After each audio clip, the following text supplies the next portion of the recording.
hongos, virus, animales, plantas, etcétera, ¿no? Protistas. Entonces, esta clase es complementaria de biología 1 y a su vez es necesaria para ustedes cuando van a llevar biología vegetal y biología animal el siguiente semestre. Entonces, esta es, digamos que es la introducción hacia las otras dos materias que van a llevar. Entonces, es de suma importancia que ustedes aprendan a diferenciar por lo menos las divisiones dentro del reino animal y vegetal, que es el que ocuparán el siguiente semestre. ¿Sale? Pero de todos modos, esta materia pues les sirve para otras que llevarán en la carrera. Por ejemplo, si se van a agroindustrias, la parte de hongos y bacterias será muy importante, ¿no? Si se van a parasitología, la de virus, bacterias y animales. Entonces, depende de qué se vayan ustedes, esta materia les va a servir más o menos, ¿no? Si se van a sociología rural, pues no se preocupen, ¿no? Es más sencillito el asunto. Ahí no van a sufrir mucho. Pero bueno, esta materia, chicos, va a ser totalmente virtual, a pesar de lo que dicen y las esperanzas que tienen algunos de que regresemos a clases presenciales. Seguramente la pandemia se va a alargar todavía un año más. Lo siento, chicos. Entonces, esta materia va a ser completamente en línea. Recuerden que acabamos ahora en la primera semana de abril. En esa semana vamos a hacer el último examen y ya tendrán ustedes sus calificaciones la primera semana de abril. Entonces tenemos poco tiempo porque también tenemos vacaciones. Recuerden que las vacaciones van, me parece, no estoy seguro, que son del 23 de diciembre al 15 de enero más o menos, ¿no? Entonces hay vacaciones, se nos atraviesan. Ahorita solo vamos a tener prácticamente unas 3 clases este año y la siguiente es el próximo. En total van a ser como 15 clases, estoy contando más o menos, que tengamos. Todas las clases van a ser por esta plataforma de Teams. El horario, ya saben ustedes, es los viernes de 4:30 a 6 nada más. Sin embargo, nuestra clase es de 4 horas y media. Las otras 3 horas que nos faltan, ustedes las ocuparán para trabajo en casa individualmente, ¿sale? Entonces va a ser trabajo en línea, ustedes solitos, las otras 3 horas. Entonces no les voy a dejar tareas que se tarden de hacer más de 3 horas, ¿sale? A menos que el tema lo amerite, tendremos que invertir un poco más, pero por lo general vamos a hacer eso. Y les voy a decir la escala, apúntenla por favor para que no se les vaya a olvidar. Si alguien nos puede hacer el favor de escribirla en el chat para que los que no están aquí la conozcan también. Vamos a hacer 3 exámenes. 3 exámenes que van a valer en total 20%, nada más. Los exámenes se harán a través de la plataforma Forms, espero ya la sepan usar, estas sencillas son para hacer encuestas, ¿no? Entonces, lo vamos a hacer a través de Forms. 3 exámenes en total, el último sería en abril. Y el 35% corresponde a tareas, las tareas también se entregarán aquí por la plataforma. Y el otro 35% se refiere a prácticas. Van a hacer ustedes prácticas desde su casa. Van a ser individuales. Tanto prácticas como las tareas, de ser posible, se van a hacer a mano y ustedes toman una foto y eso es lo que van a subir como evidencias a la plataforma. Si la práctica o la tarea es de una imagen que les mando yo o de ver algún video, pues ya les puede cambiar el formato. Sin embargo, la gran mayoría va a ser en la libreta. Y el último 10% restante corresponde a participación, ¿sale? Entonces, entre más participan, pues ya van a tener ustedes un puntito ahí. Ahorita ya van perdiendo todos porque nadie prendió la cámara, entonces no conozco a nadie. Parece que nadie participa, ¿no? Entonces el 10% corresponde a participación, porque no sé si ustedes han tenido clases en esta plataforma, pero es medio aburrido andar nada más viendo una pantalla, ¿no? Entonces tenemos que tener un poco más de interacción, por eso es que estamos contando en cuenta la participación, ¿sale? Entonces otra vez el resumen, miren cómo Karen se hizo caso. En resumen, son 20% exámenes, el 35% tareas, 35% participación y, perdón, 35% prácticas y 10% participación. ¿Sale? Entonces así queda. ¿Tienen alguna duda, chicos, de cómo vamos a trabajar? ¿No? Ahora está más sencillo, ahora no necesitan bata, no necesitamos horario de laboratorio, nada, ¿no? Ahora nada más es prácticamente en línea todo. Muy bien. ¿Seguros que no hay dudas? Sin dudas, profe. Entonces, si no hay dudas, aprovechamos de una vez para empezar con la primera clase. Les voy a compartir la presentación. Por favor, me avisan cuando se empiece a ver.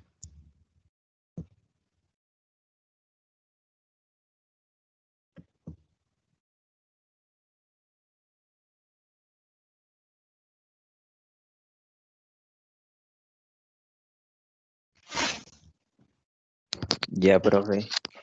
¿Ya se ve? Muy bien. Permítanme, es que mi computadora es algo lenta, por eso estoy sufriendo con el Teams.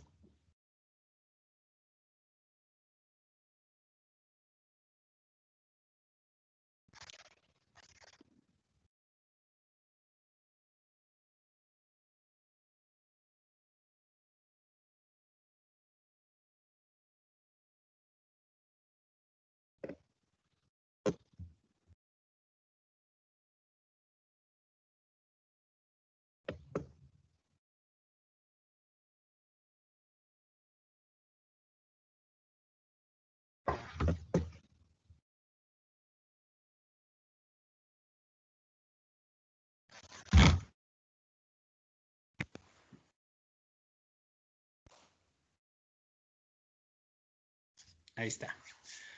Muy bien. ¿Ya ven la presentación en pantalla completa, chicos? Sí. ¿Bien? Sí, profe. Sí. Muy bien. Entonces ahí está mi nombre. MC Rollins Granados. ¿Sí saben qué es MC o no? Es pues, Master Chief. ¿Sí conocen al Master Chief de Halo? Al jefe maestro. Bueno. El tema de hoy, chicos, es biodiversidad. Entonces vamos a ver de qué se trata esto. Es un tema que la mayoría, o hemos oído hablar de él en las noticias últimamente. Se ha visto mucho, por ejemplo, de animales que andan rondando las ciudades por la ausencia de la gente. Bueno, cuando empezó la pandemia, ahorita ya empezamos a salir todos y ya los animales se vuelven a regresar, ¿no? Pero es importante nosotros saber qué tenemos, ¿no? ¿Qué especies hay? Entonces, los gobiernos, las instituciones, invierten millones de pesos en saber qué es lo que tenemos, cuántos animales hay, cuántas especies de plantas, de hongos, y también esto lo hacemos, o sea, ¿para qué invertimos tanto dinero? Pues el objetivo principal es para qué nos va a servir, ¿no? ¿Para qué lo puedo utilizar? Por ejemplo, ¿para qué creen ustedes? A ver, Lord Farquhar, ¿quién es el Lord Farquhar? ¿Para qué crees que nos sirva un león? El que trae la imagen de Lord Farquhar. Ah, soy yo. Pues para muchas cosas, o sea, ¿cuál dijo? El león es súper ¿Cómo te llamas? importante en la cadena alimenticia, entonces es muy importante, porque si no existe, se rompen las cadenas alimenticias y también, o sea, nosotros lo ocupamos para comer, muchas personas, no me incluyo, sus pieles la culpan para vestirse y así. Muy bien, muy bien. Aquí lo que me gustó, ¿cómo te llamas, compañera? Aranza. Aranza. Lo que dijo muy acertadamente Aranza es que si nosotros no tuviéramos ese león, se rompe la cadena alimenticia. Y eso es muy importante porque a veces hay interacciones indirectas. O sea, nosotros no necesariamente vamos a usar al león como tal, o sea, como dice su compañera, puede usar para las pieles y eso, ¿no? Pero un uso como tal que le demos al león nosotros no es lo mismo que una vaca, por ejemplo, ¿no? Entonces, un león no lo usamos directamente, sin embargo, las interacciones indirectas sí nos afectan. Si nosotros quitamos a un león del ecosistema, seguramente sus presas, como las cebras y los ñus, crecerán en abundancia y entonces ellos comerán más. Si comen más, se comen el pasto, se comen los árboles. Si no hay árboles, puede haber inundaciones, los huracanes pegan más fuerte, puede que suframos sequías, ¿no? Entonces, si nosotros alteramos esas cadenas alimenticias en el ecosistema, puede causar pues consecuencias garrafales para nosotros como tal, como seres humanos, ¿no? Eso es lo que nos afecta. Y déjenme platicarles nada más una historia fea, ¿no? Conocen a Carlos Hanron, que fue presidente fue gobernador, me parece que de Chihuahua o Coahuila, por allá, bueno, del norte. Ya ven que esos gobernadores del norte son bien, bien cerrados, ¿no? El chiste que este gobernador, él decía que para mantener su virilidad, ¿no? Para que anduviera siempre muy fértil y muy viril él, se tomaba un licuado de pene de león todos los días, ¿no? Así como lo oye, ¿no? No sé qué les sabrá, pero siempre se tomaba su licuado de pene de león. Y ahí, si ustedes han visitado, por ejemplo, la Ciudad de México, hay un mercado que se llama San Juan de Letrán, y en ese mercado pueden ustedes encontrar carne de todo tipo, incluso ellos anuncian que venden carne de león, ¿no? ¿Será o no será de león? Quién sabe, pero bueno, sí hay usos directos, pero aquí lo que nos interesa más son los usos indirectos. Y no solo eso, también los usos futuros que se les pueda dar. Por ejemplo, ¿qué tal si esa sangre de león puede tener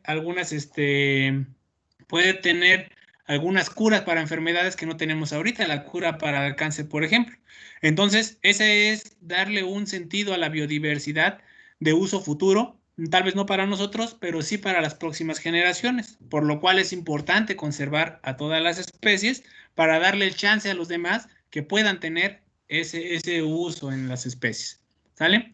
Entonces, nos pasamos la vida, principalmente los biólogos, en especial los taxónomos, se pasan la vida identificando especies.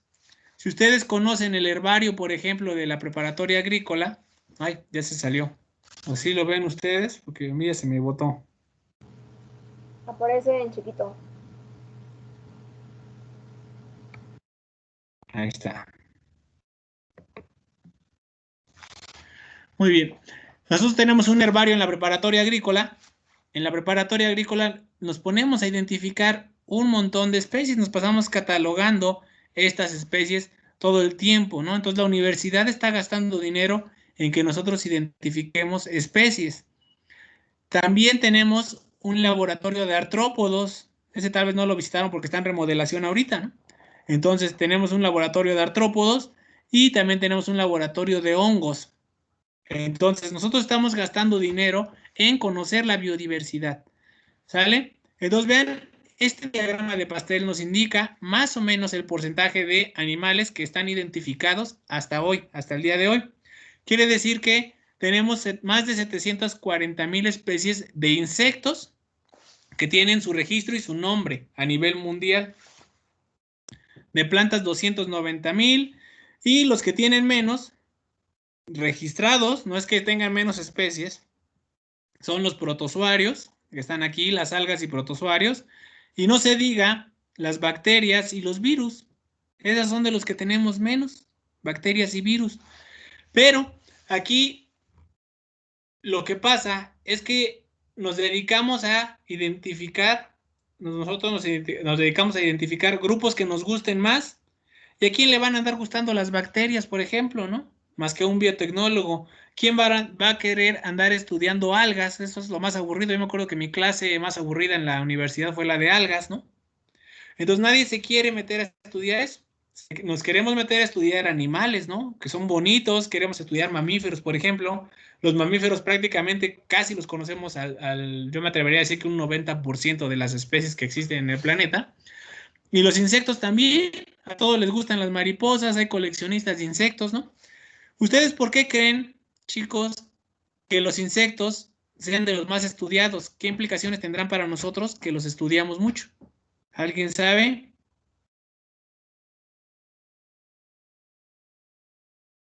A ver, JG, ¿quién es JG? Yo, bueno, Jessica González. Jessica, ¿por qué crees que conocemos mucho a los insectos? Quizás porque se vuelven plagas. Exactamente, por eso, porque es un uso, digamos que negativo hacia nosotros, ¿no? Entonces las especies que vamos a conocer son las que tienen importancia económica para nosotros principalmente. Entonces, por eso existe una carrera que se llama parasitología agrícola, ¿no? Entonces, eso nosotros es donde metemos más esfuerzo en analizar las especies. ¿Por qué? Porque nos dan un beneficio o bien nos están afectando. Entonces son las especies que más conocemos. Por ejemplo, las plantas también conocemos un montón porque son plantas que vamos a utilizar, ¿no? Tal vez para ornato, para comer, para medicinas. Entonces, las especies o bien los grupos de seres vivos que más nos interesan son los que nos afectan o nos ayudan económicamente y por eso los conocemos. En cuanto a por ejemplo, las bacterias sí nos afectan, los virus sí nos afectan, pero los únicos que estudiamos, ¿cuáles creen que son? ¿Cuáles creen? Aquellos que nos van a enfermar.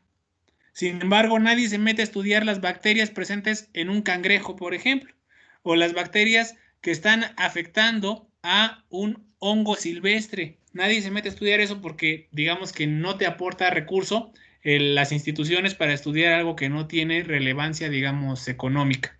Entonces, cuando es especies de importancia económica, es donde metemos más esfuerzos. Entonces, por eso tenemos este tipo de gráficas.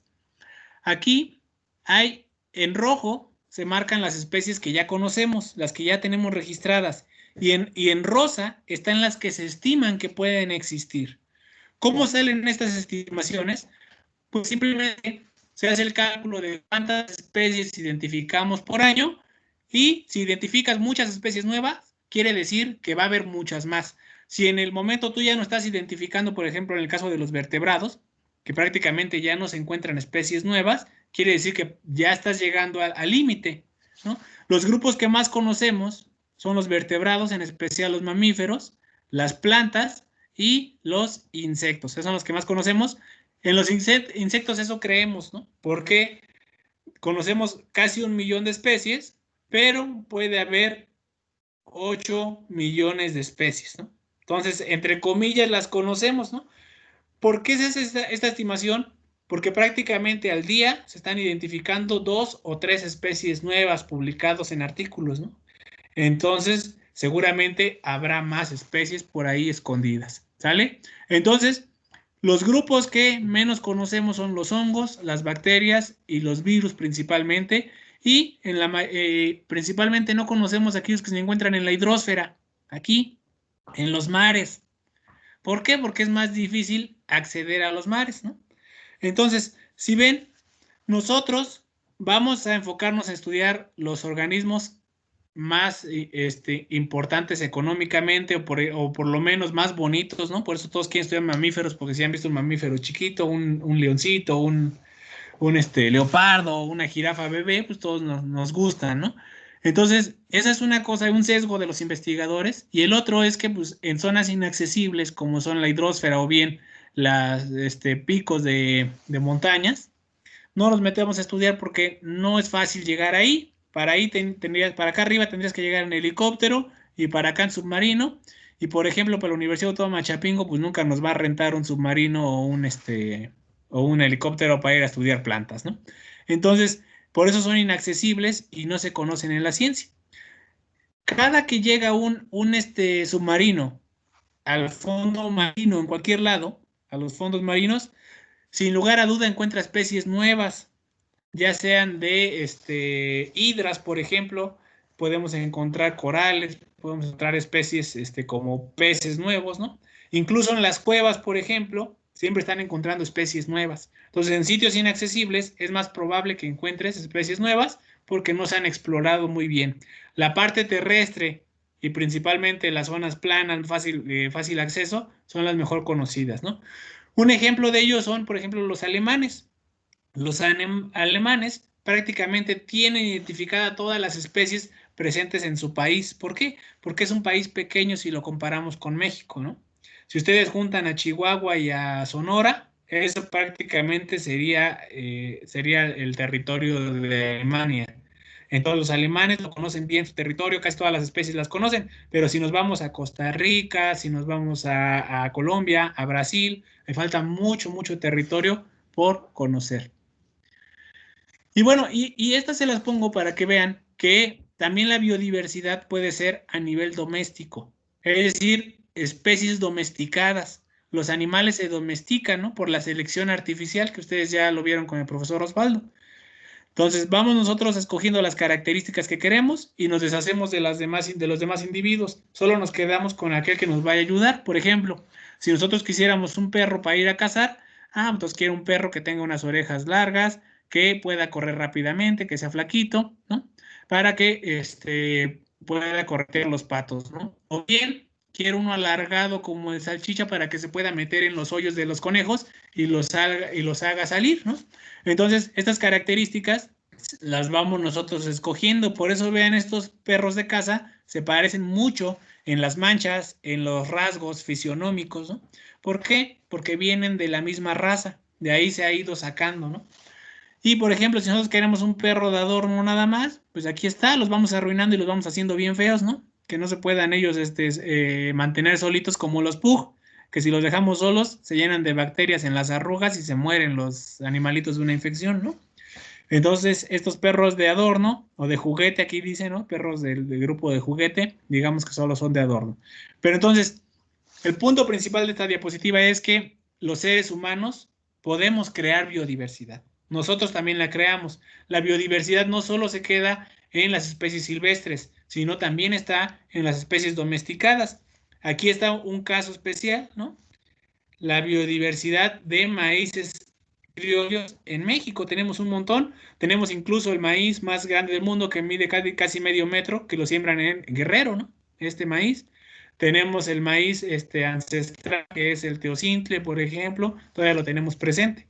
Entonces, la biodiversidad también es con las plantas domesticadas. También estamos aumentando el nivel genético.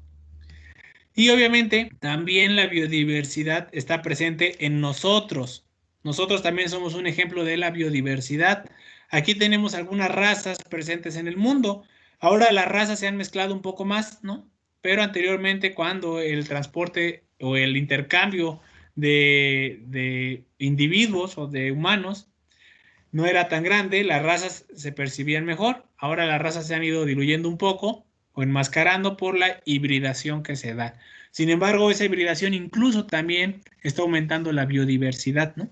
¿Por qué? Porque antes, por ejemplo, podía haber una población, una comunidad de indios Sioux, y todos eran igualitos, ¿no? Pero imagínense que llega un inglés y se empieza a reproducir con ellos, le está metiendo genes nuevos a la población. Entonces también la biodiversidad se ve a nivel de genes. ¿Qué tantos genes puedes tener? Si ven esto de aquí y las otras dos diapositivas que vimos anteriormente, son solo una especie cada uno, ¿no? Solo una especie. Sin embargo, la diversidad se ve a nivel genético. Los genes también cuentan en la biodiversidad. Entonces eso nos lleva a esto, ¿no? A el concepto de biodiversidad. ¿Qué es la biodiversidad? Pues la respuesta de examen es tan fácil como la variedad de la vida o la variedad y la abundancia de la vida, ¿no? Variedad de los seres vivos, es decir, cuántas especies hay. Sin embargo, la biodiversidad va más allá. ¿Por qué? Porque tiene 3 niveles de organización. Apúntenlos para que no se les olvide. El nivel ecosistémico, el nivel específico y el nivel genético. Quiere decir que vamos a tener variabilidad o diversidad en los genes, vamos a tener diversidad entre las especies y vamos a tener diversidad entre los ecosistemas. Podemos tener, por ejemplo, selvas altas, selvas bajas, selvas medianas, y todavía le metemos otro término que es perennifolio, subperennifolio, subcaducifolio o caducifolio, ¿no? Entonces tenemos una diversidad también ecológica muy, muy, muy grande. Y la biodiversidad incluye todo, no solo animales, que es en lo que pensamos. También incluye bacterias, incluye hongos, incluye los virus, incluye protozoarios, incluye algas, ¿no? Incluye todo, todos los seres vivos que podamos encontrar van a estar incluidos ahí. Y no solo eso, también incluye los genes, acuérdense, los genes dentro de los individuos, los ecosistemas de los que forman parte, y algo muy importante, apúntenlo, las interacciones biológicas. ¿Cómo interacciona una planta con un animal? Si es depredador, si le sirve de alimento, de refugio. Esas interacciones son parte de la biodiversidad también. Entonces, cuando queremos nosotros conservar la biodiversidad, no es solo ver las especies y guardarlas en un zoológico, por ejemplo, ¿no? Esa es una forma de conservación. Sin embargo, la que sería lo ideal para la conservación sería guardar un ecosistema completo. ¿Por qué? Porque en ese ecosistema están los genes, en ese ecosistema vamos a tener las especies, vamos a tener las interacciones y vamos a tener el ecosistema como tal completo. ¿Sale? Todos los niveles los vamos a guardar ahí. ¿Sale? ¿Dudas hasta aquí, chicos?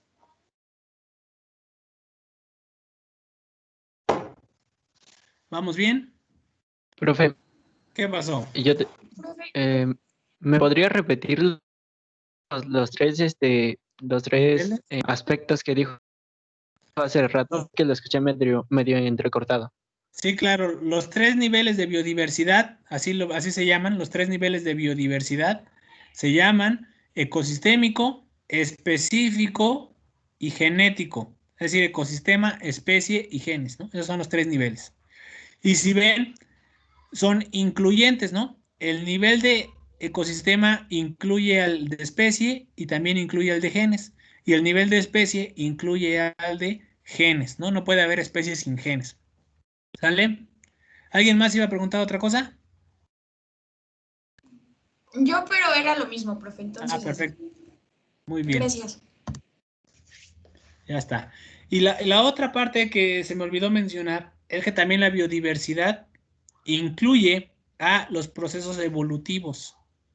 Es decir, que nosotros tenemos que dar el chance a las especies de que puedan evolucionar. ¿Sale? En un zoológico, por ejemplo, no van a poder evolucionar porque solo tenemos una población muy cerrada y su ecosistema, digamos que no es el ideal.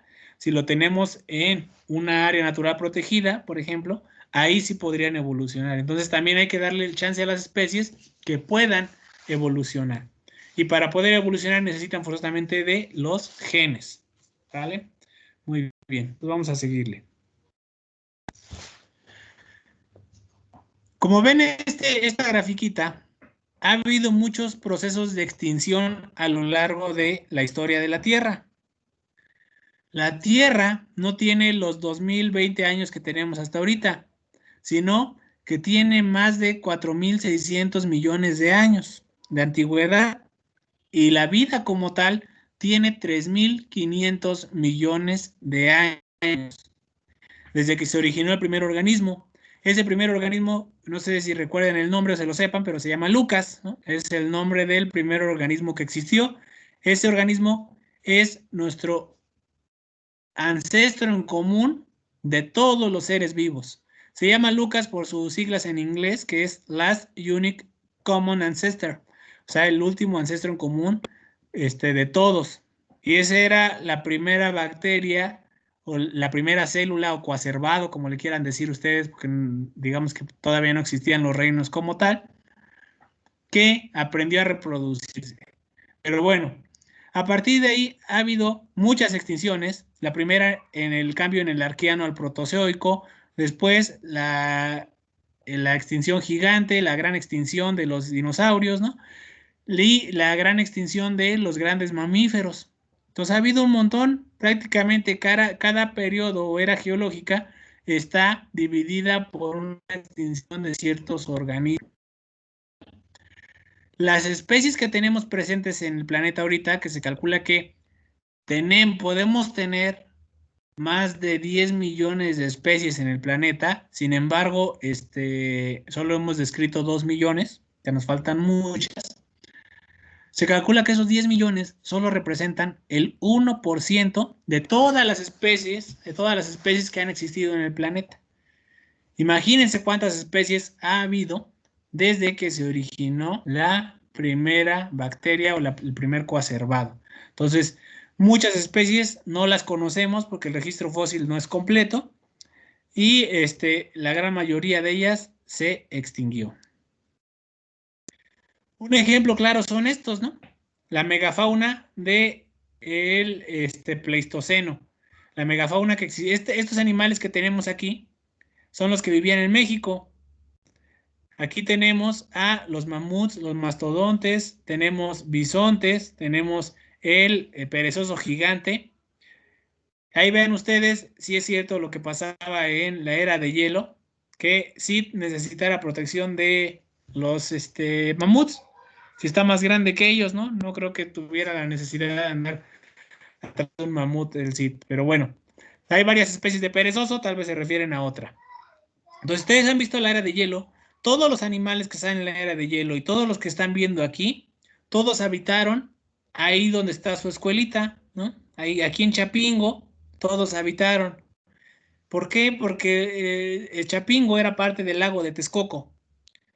El lago de Texcoco se juntaba en las épocas de lluvia con el lago de Xochimilco también se juntaba con el lago de Jaltocan, se juntaba con el lago de Zumpango, entonces hacía una laguna tremenda que incluso era salobre y dulce a la vez, ¿no? Porque había lagunas salobres, había lagunas dulces que se juntaban en la época de lluvia, lo cual hacía que hubiera una productividad de plantas enorme y podía sostener a todos estos animales que ven ustedes aquí. Por eso hemos encontrado por todos lados en el Valle de México mamuts, por ejemplo.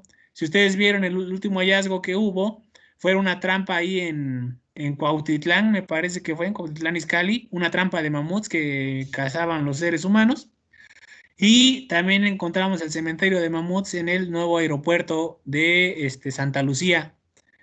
Entonces también ahí encontraron más de 100 esqueletos de mamuts, ¿no? Entonces, estas especies habitaron aquí en el Valle de México, sin embargo, se extinguieron por dos cosas, por la presencia del ser humano, nosotros los cazábamos constantemente, el ser humano los cazaba, y no solo eso, también el cambio climático global. El cambio climático no es cosa nueva, el cambio climático ha ocurrido a lo largo de toda la historia del planeta, ¿no? Entonces, el cambio climático no favorece a las especies grandes y con pelaje grande. Estas habitaban en una época glaciar, ¿no? Que hacía mucho frío, y cuando empezó a aumentar el calor y a aparecer los desiertos, la mayoría de esas especies se extinguieron. Solo algunos parientes de ellos lograron sobrevivir, ¿no? Como los lobos, por ejemplo, los coyotes, los zorros, algunos osos, los bisontes, ¿no? Pero la gran mayoría se extinguió. Los elefantes, por ejemplo, en México se extinguieron, pero se quedó su pariente, que es el tapir. El tapir es un pariente de los elefantes, por eso puede mover su trompita, ¿no? Porque también es un paquidermo, ¿sale? Muy bien. Entonces, nada más era para hablarles de extinción. Y esto es importante también conocer, porque México es conocido como uno de los países, uno de los pocos países que son megadiversos. ¿Cuáles países conocemos como megadiversos?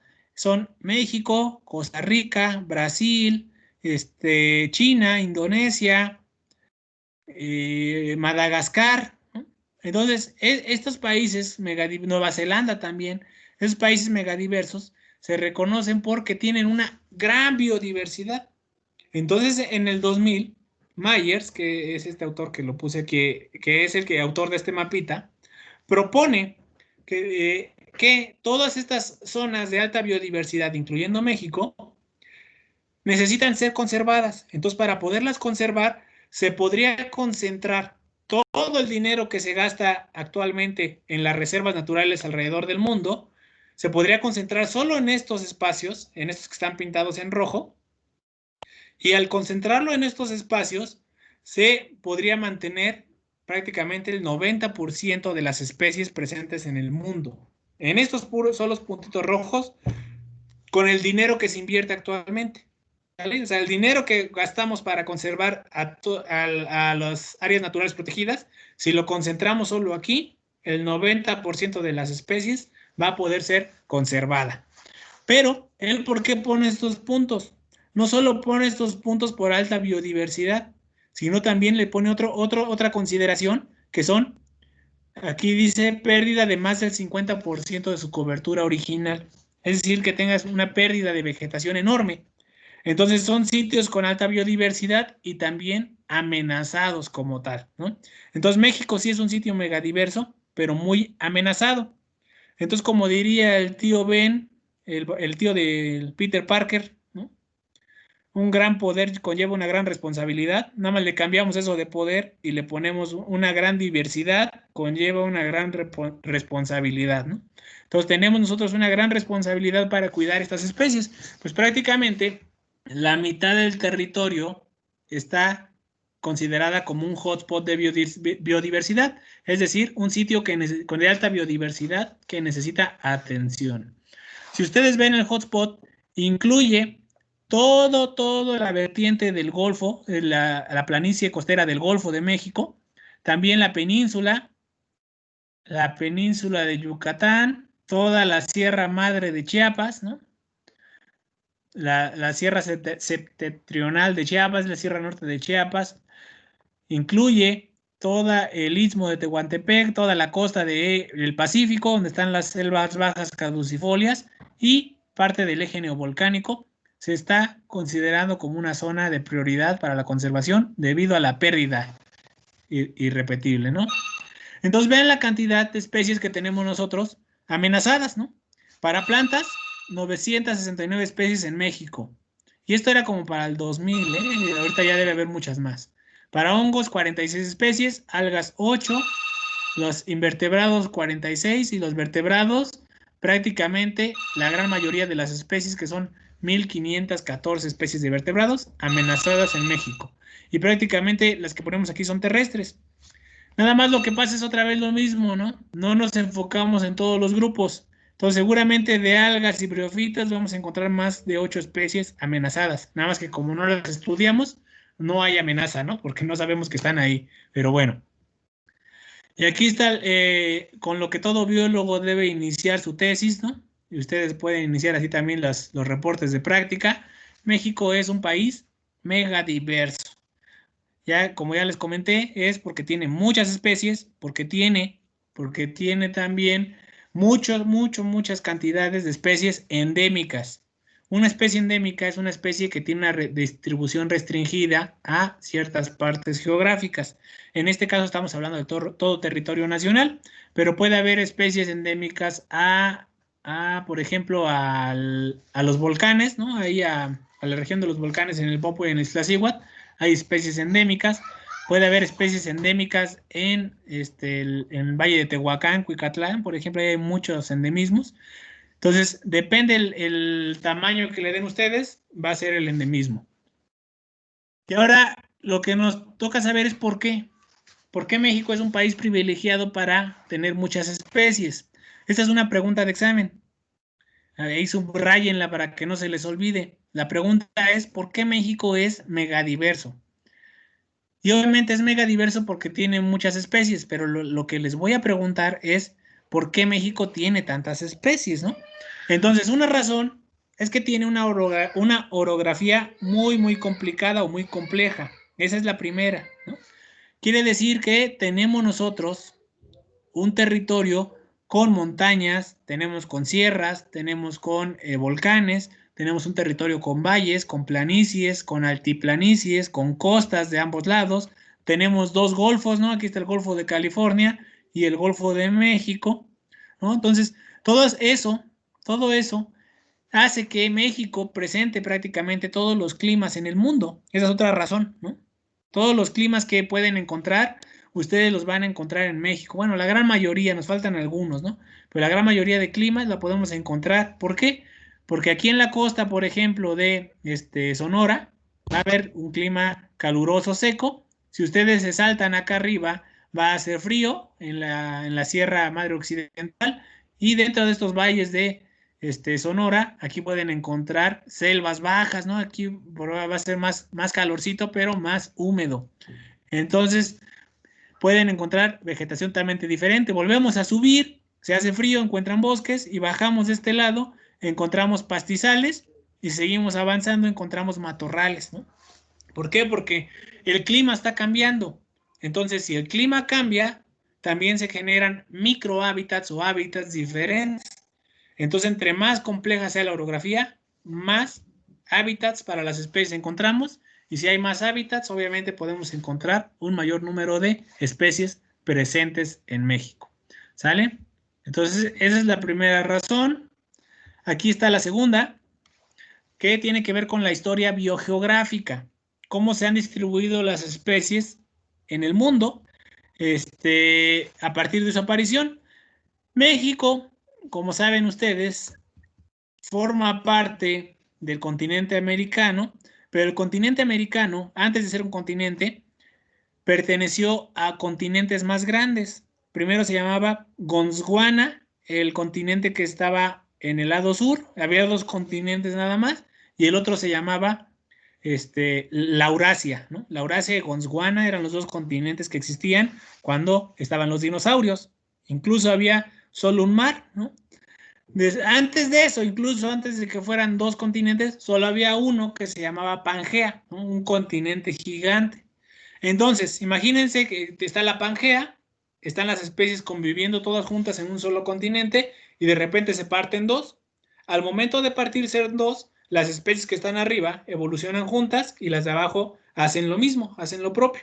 Cada una evoluciona independientemente. Y después empiezan a fraccionar otra vez, que es la famosa deriva continental. Se fraccionaron en todos los continentes que vemos ahorita. Entonces, en eso, los animales empiezan a diversificarse, bueno, todas las especies en general, no solo animales, y por eso encontramos una área que se llama la neotropical, que sería Sudamérica, y el área neártica, que es Norteamérica. Entonces, México funciona como puente entre estas dos zonas biogeográficas. Es decir, que en México se juntan e interaccionan las especies pertenecientes a dos zonas biogeográficas, por lo cual tenemos en un bosque en México, podemos tener, por ejemplo, jaguares y tapires que son neotropicales, pero también podríamos tener coyotes en ese mismo bosque. Podríamos tener lobos si no se hubieran extinto, ¿no? Esos son organismos neárticos. Podemos tener venados también, por ejemplo, eso sí, allá ahorita los venados también son neárticos. Entonces, si ustedes han visto la era de hielo, cuando los organismos empiezan a caminar de un sitio hacia otro, eso es lo que estaba pasando en esos momentos. Se estaban juntando las zonas biogeográficas. Entonces, México es megadiverso también por tener dos zonas biogeográficas en su territorio. Otra razón por la que México es megadiverso es que en México vamos a encontrar una gran cantidad de ecorregiones, o dicho de otra forma más sencilla, vamos a encontrar todos los grandes biomas que hay en el planeta, con excepción de las taigas, que son esos desiertos fríos que están en las partes altas de Canadá o en Alaska o allá en Siberia, en Rusia, ¿no? Esas taigas no tenemos, sin embargo, aparte de esas tenemos todas. Tenemos sabanas, tenemos selvas, tenemos bosques, tenemos desiertos, tenemos matorrales, tenemos todos los grandes biomas. Y esto también se debe a lo que ya vimos en las diapositivas anteriores que vimos, ¿no? Las zonas biogeográficas y también a la orografía del país. Tenemos todos los grandes biomas y por ende también eso aumenta la biodiversidad, ¿no? Por ejemplo, nosotros somos el segundo lugar en mamíferos, solo después de Brasil. Somos el segundo lugar en reptiles, solo después de Australia, por ejemplo, ¿no? El quinto lugar en plantas, después de Colombia, Brasil, China y la India, me parece. ¿Vale? Entonces, nosotros tenemos una alta biodiversidad y un lugar privilegiado en el podio de número de especies. ¿Sale? Esta no la saltamos. Entonces, ejemplos, por ejemplo, está aquí los colibríes. Nosotros vemos los colibríes y todos nos parecen igualitos, pero vean la cantidad de especies que puede haber, ¿no? La cantidad de especies, por ejemplo, los calicté, los colibríes pecho amarillo y todos esos que pueden encontrar son totalmente diferentes y los tamaños, incluso hay algunos que tienen tamaños muy grandes, ¿no? Como estos. Muy grandes, pues pueden ser unos 10 centímetros, ¿no? Pero eso es mucho para un colibrí. Los peces, ¿no? Aquí están. En el Pacífico tenemos una gran biodiversidad, principalmente en el Golfo de California o en el Golfo del Mar de Cortés, también le dicen que puede conocerse como el mar, el acuario del mundo, ¿no? Que ahí encontramos todo y con especies que migran a lo largo del año hacia allá. En el Golfo de México vamos a tener una gran cantidad de especies y también tenemos una gran biodiversidad en el Mar Caribe, que es totalmente diferente a la que tenemos en el Golfo de México. ¿Sale? Lo que yo no puedo entender, si alguien es de Veracruz, por favor, que me resuelva mi duda. No sé por qué cada que vas a la costa, te vas ahí a Tecolutla, a Casitas o a cualquier costa de Veracruz y te ofrecen puras mojarras. Tenemos mojarra frita, tenemos mojarra. No sé por qué demonios te den mojarra si la mojarra es agua dulce y normalmente la mojarra, lo siento para los que les guste mucho, pero la mojarra le gusta vivir en aguas negras, ¿no? Ahí puede sobrevivir muy bien, imagínense lo que comerá, ya sabrán ustedes, ¿no? Entonces, no sé por qué razón, cuando vas a la costa de Veracruz, siempre te dan mojarra en vez de que te puedan dar un robalo o cualquier otro pez, ¿no? Pero siempre te toca una mojarrita. Pero ya bien frita no pasa nada, ¿no? Aquí algunos números de endemismos. Vean, aquí están las especies que hay en México. Aquí está el número de especies endémicas y el porcentaje que representan. Esta es otra razón por la que México es megadiverso, porque tiene una gran cantidad de endemismos. ¿Sale? Ya llevamos 4 razones. Apúntenlas bien. ¿Alguien se acuerda cuáles eran o las pueden repetir? ¿Quién se atreve?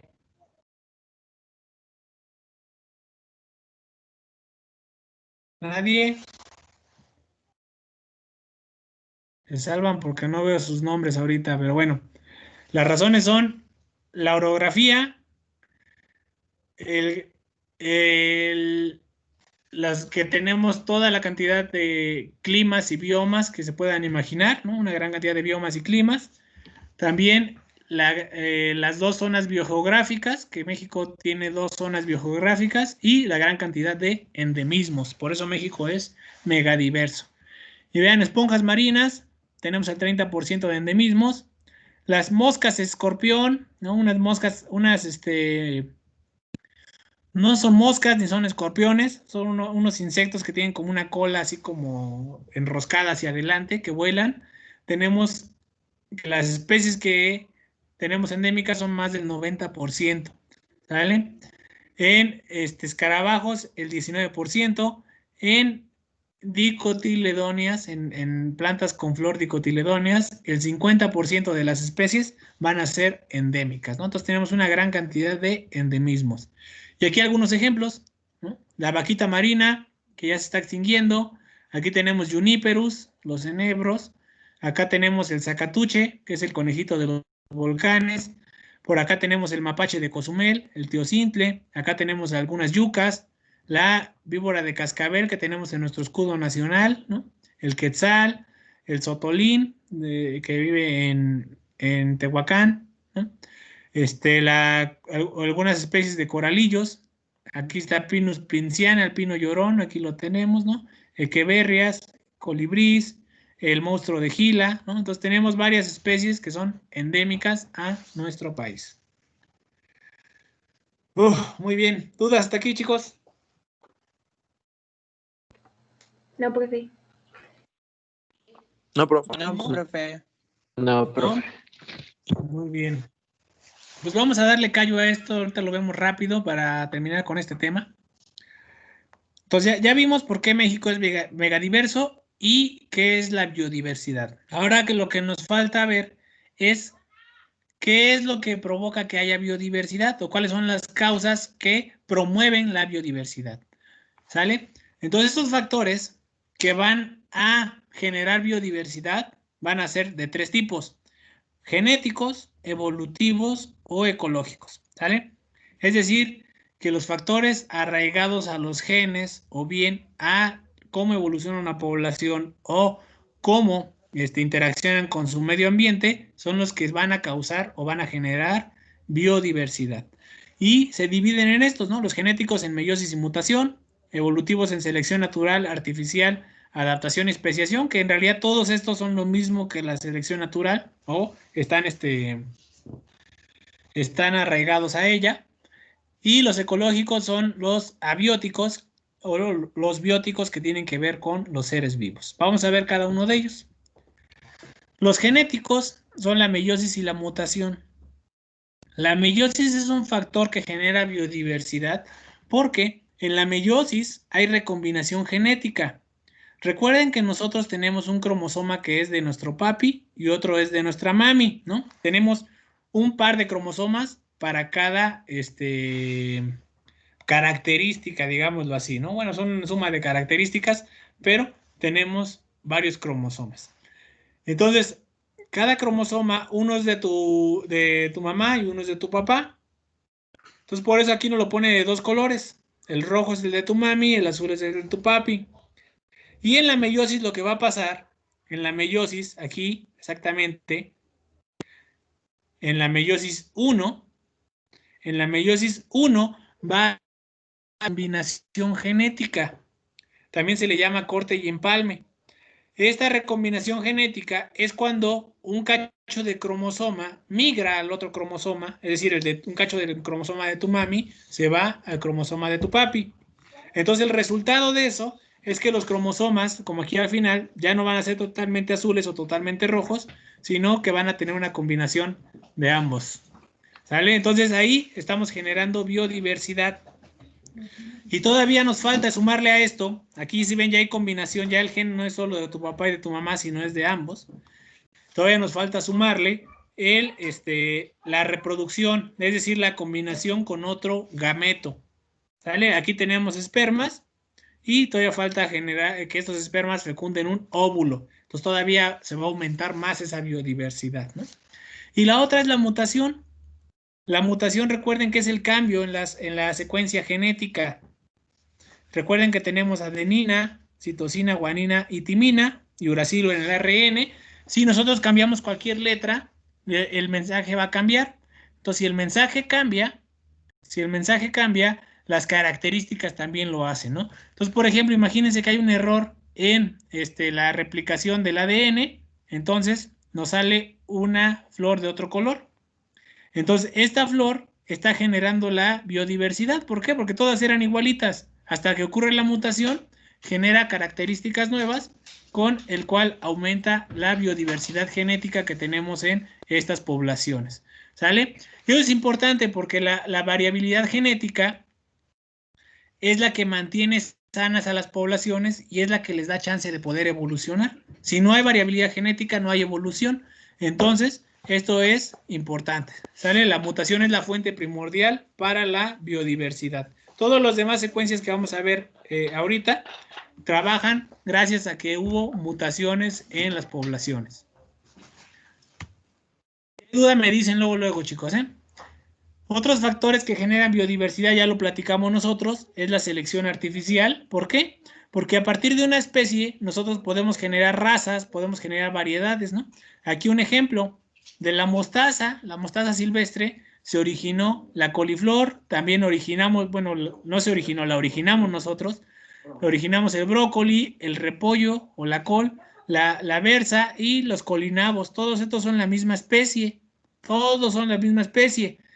Yo sé que van a decir, no, maestro, pero saben diferente y se ven totalmente diferentes. Yo sé que ustedes son expertos porque ya los pusieron a sembrar desde primero brócolis, ¿no?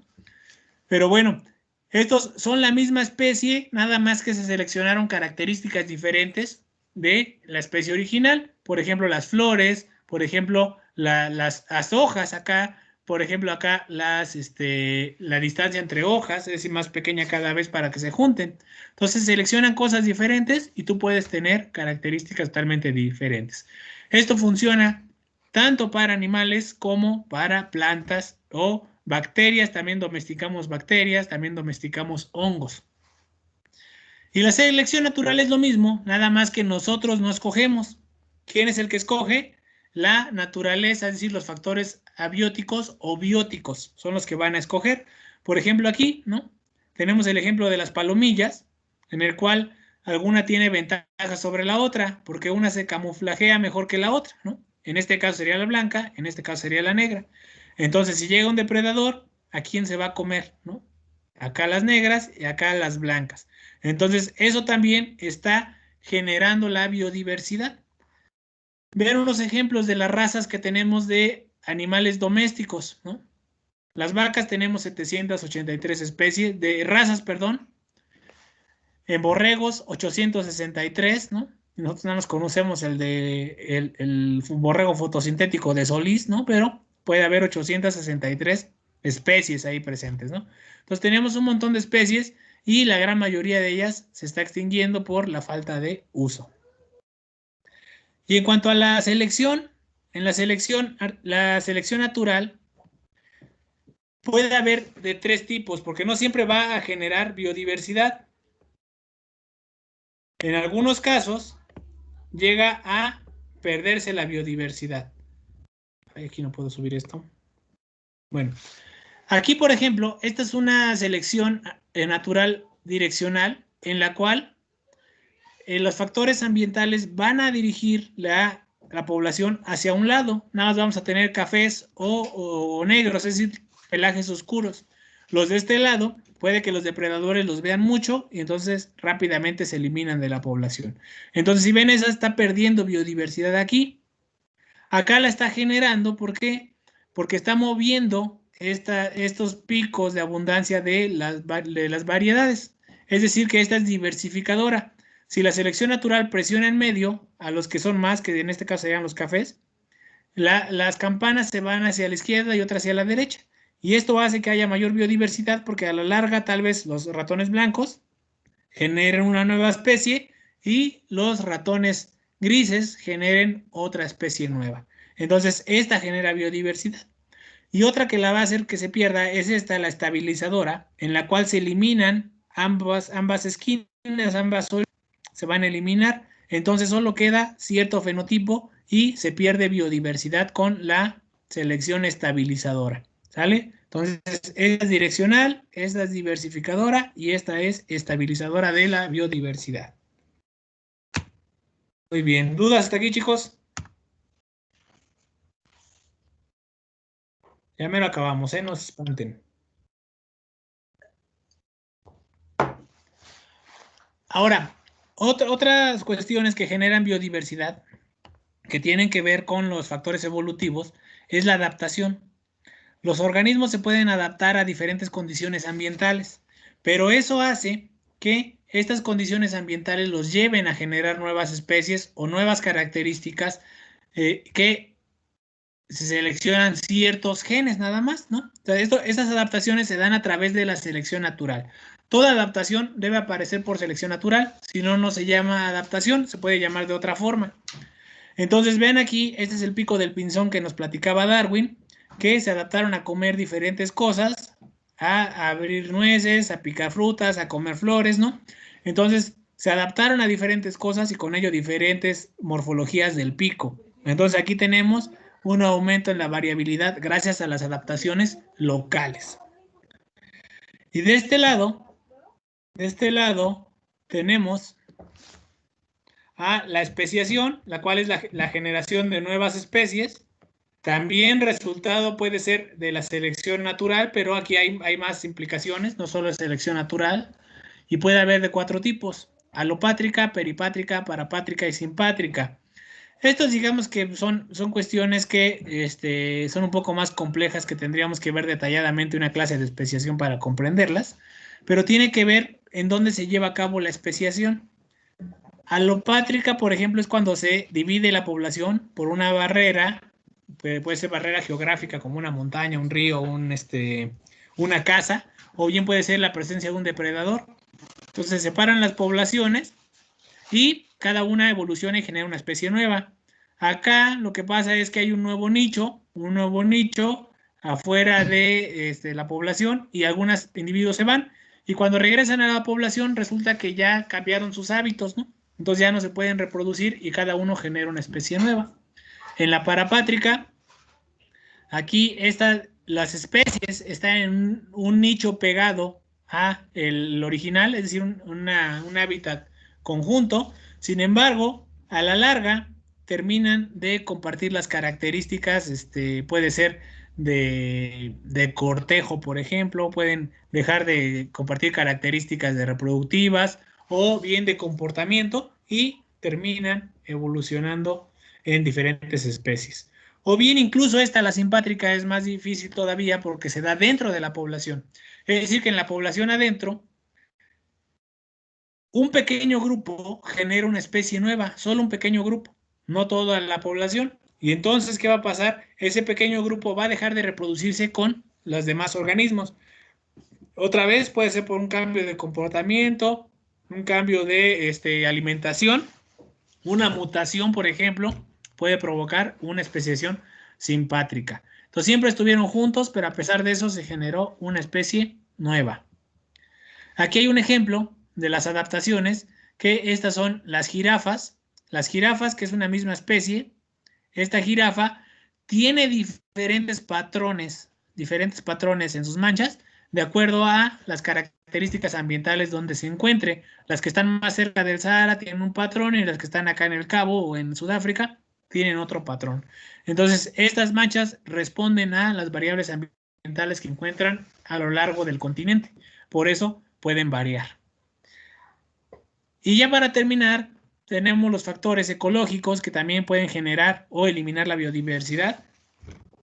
más que generarla o eliminarla, son factores que trabajan en conjunto con la selección natural para poder aumentar la biodiversidad, ¿no?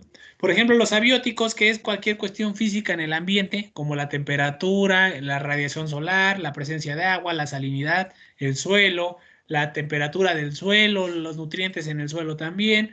Todos esos factores ambientales se consideran como factores abióticos que están afectando a la biodiversidad, ¿no? Por ejemplo, si nosotros y si empieza a hacer frío, los chapulines empiezan a irse, ¿no? Pero cuando empieza la hierba, cuando empieza a salir mucha hierba, los chapulines empiezan a llegar, ¿no? Entonces ahí estamos viendo la acción de factores abióticos, que es el frío, y los bióticos, que sería su alimento. Los bióticos son esos factores que tienen que ver con las interacciones con otras especies, como depredadores, como organismos facilitadores, es decir, que les ayudan a estar ahí, como alimento, refugio, ¿no? Todas esas interacciones que hay con otros animales son factores bióticos que están alterando la biodiversidad. Aquí un ejemplo de los factores abióticos, esta es la altitud, cómo la altitud afecta la vegetación en una vertiente de Sonora. Aquí tenemos desiertos, lo más cercano a la costa, conforme empezamos a aumentar el nivel del suelo, es decir, el nivel sobre la altura sobre el nivel del mar, empieza la selva baja caducifolia, después aumenta drásticamente y tenemos bosques de pino, si vuelve a bajar tenemos bosques ribereños como estos, bosques de encino y otra vez bosques de pino por acá, ¿no? Entonces tenemos un gradiente altitudinal que es un factor abiótico y que refleja los cambios en la vegetación, principalmente porque recuerden que cada 100 metros normalmente se baja un grado o dos la temperatura. Entonces eso va a cambiar el clima y por ende las especies presentes. Otro abiótico que tenemos es el gradiente latitudinal. Aquí, si ven, tenemos un patrón en el cual las especies se van a encontrar principalmente en estos puntos rojos. ¿Alguien sabe qué pasa en este punto rojo, en esta línea roja que hay aquí? ¿Alguien sabe? ¿Cualquiera? ¿Nadie?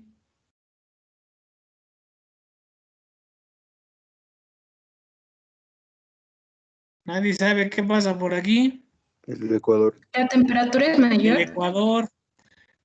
Aquí tenemos el Ecuador, la mitad del planeta. ¿Y cómo es el clima en el Ecuador, chicos? ¿Alguien sabe? Es mayor. No. Muy alto. ¿Mayor el clima? No, a ver, ¿cómo es el clima? Es Caluroso. tropical cálido. ¿No? Tropical cálido todo el año, ¿no? Ahí no hay invierno. En el Ecuador no hay invierno todo el tiempo. El clima es constante. Entonces, si el clima es constante y la radiación es constante, la radiación solar, entonces la productividad vegetal también lo es y los animales también. Entonces vamos a tener selvas, vamos a tener toda aquí la Amazonía, por ejemplo, está todo esto rojo, ¿no? Aquí está. Acá tenemos la foresta brasileña, ¿no? Que también así le dice un bosque atlántico. Pero bueno, entonces, en el Ecuador, como tenemos esas condiciones ambientales constantes, es donde vamos a tener la mayor biodiversidad, no solo en el país que se llama Ecuador, sino toda la línea ecuatorial, ¿no? Vean cómo ahí está todo lo rojo. Y conforme subimos, si ustedes pueden ver aquí el mapita, se va poniendo cada vez más azul, quiere decir que hay menos biodiversidad. Entonces, el patrón de biodiversidad latitudinal es del Ecuador hacia los polos disminuye. La máxima expresión de biodiversidad está en el Ecuador y hacia los polos empieza a disminuir. Y ya esto para terminar, pues, las amenazas que tenemos a la biodiversidad son muchas, ¿no? La sobreexplotación, la cacería, el desarrollo urbano principalmente, la contaminación, la agricultura, ¿no? Las actividades forestales. Prácticamente cada que nosotros movemos un dedo, cada que prendemos una computadora, estamos fregando al planeta, ¿no? Y esto es muy importante porque ahora nosotros, yo creo que es cuando más hemos visto los estragos de la pérdida de la biodiversidad en la pandemia, pero no lo hemos notado de esta manera, ¿no? Recuerden que todo este virus, ¿de dónde vino, chicos? ¿Quién se acuerda? ¿Qué animal originó el virus? Murciélago. Murciélago. Pero ese murciélago tiene el virus y no le pasa nada, ¿no? Lo puede ser portador. Lo que pasó es que el virus saltó del murciélago hacia el ser humano. pero no es culpa del murciélago. Lo que pasa es que como nosotros vamos perdiendo la biodiversidad, para encontrar animales tenemos que meternos cada vez a sitios donde no habíamos llegado. Entonces estamos encontrando enfermedades nuevas que no conocíamos por estar trabajando nosotros o extrayendo biodiversidad. Entonces, el virus que estamos viendo ahorita es un efecto indirecto de la pérdida de la biodiversidad. ¿Sale? Bueno, y la contaminación que aumenta los gases de efecto invernadero y con ello el cambio climático global se va acelerando. Porque como ya les había dicho, el cambio climático es natural, sin embargo, nosotros lo que estamos ocasionando es acelerar ese cambio climático, principalmente en las ciudades. Muy bien, chicos. ¿Dudas? Ahora es cuando. ¿Comentarios?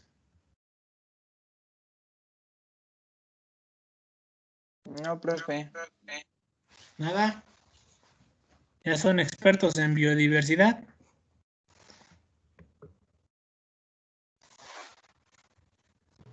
A ver, Luisa Fernanda, tienes cara de que quieres preguntar algo. Profe, yo sí tengo preguntas. Adelante. Bueno, o sea, no es como tan del tema, pero nos va a mandar la presentación. Sí, se los puedo subir. Ok. Ahorita mismo la cargo, no hay problema. Va que va. Gracias. Sí, ¿de qué?